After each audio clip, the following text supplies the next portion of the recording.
నాగర్ కర్నూలులో గత 15 రోజుల పాటు ఎండనక వాననక శ్రీకృష్ణ చండీ అతిరుద్ర హోమాలు యాగాల పూజా కార్యక్రమాలు 21 ఆదివారం రోజుతో పూర్తి కాగా సోమవారం ఈ మహాసంకల్ప కార్యక్రమానికి ఎంతో సహకరించి సహాయపడిన యాగశాల కార్యనిర్వాహక కమిటీ సభ్యులు భక్తి శ్రద్ధలతో ఈ సకల కార్యక్రమాలను దిగ్విజయంగా పూర్తి చేసిన సందర్భంగా శ్రీకృష్ణ పీఠాధిపతి శ్రీ శ్రీ శ్రీ కృష్ణ జ్యోతి స్వరూపానంద స్వామి కార్యనిర్వాహక కమిటీ కుటుంబ సభ్యులతో ఆదివారం రాత్రి స్వామివారిని కోలాటాల భజన పారాయణాల మధ్య ఊరేగింపు చేయగా సోమవారం ప్రత్యేక పూజలో భాగంగా మహిళలతో శ్రీ రాధాకృష్ణులకు కుంకుమార్చనలు ఒట్టికొట్టే కార్యక్రమాలు ప్రత్యేకంగా పూజలు నిర్వహించి కమిటీ సభ్యులను స్వయంగా స్వామీజీ చేతుల మీదుగా శాలువాలతో సన్మానించి ఆశీర్వాదాలు అందించారు.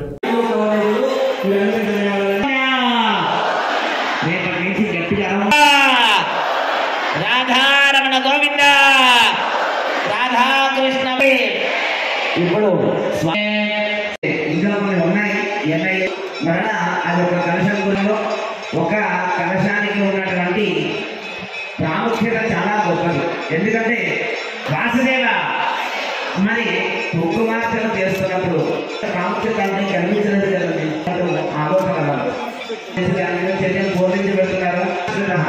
కంఠం అంటే కలశానికి ఇట్లా లోపలిగా పట్టుకోడు కదా మూడే ఋగ్వేద అటువంటి కలశంలోకి మాత్రమే భాగవంతుగా పిల్లలు పుట్టేలాగా తారకాసురుడు యొక్క సంహారం ఎలాగా ఇవన్నీ ఆలోచించుకుంటే ఎంత పెద్ద శాపాన్ని ఇచ్చావు పార్వతి అని చెప్పి శివుడైతే అడుగుతాడు.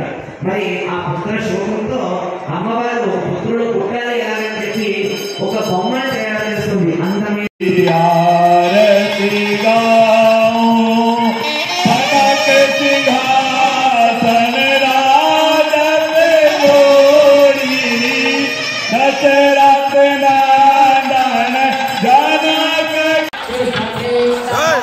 Hey!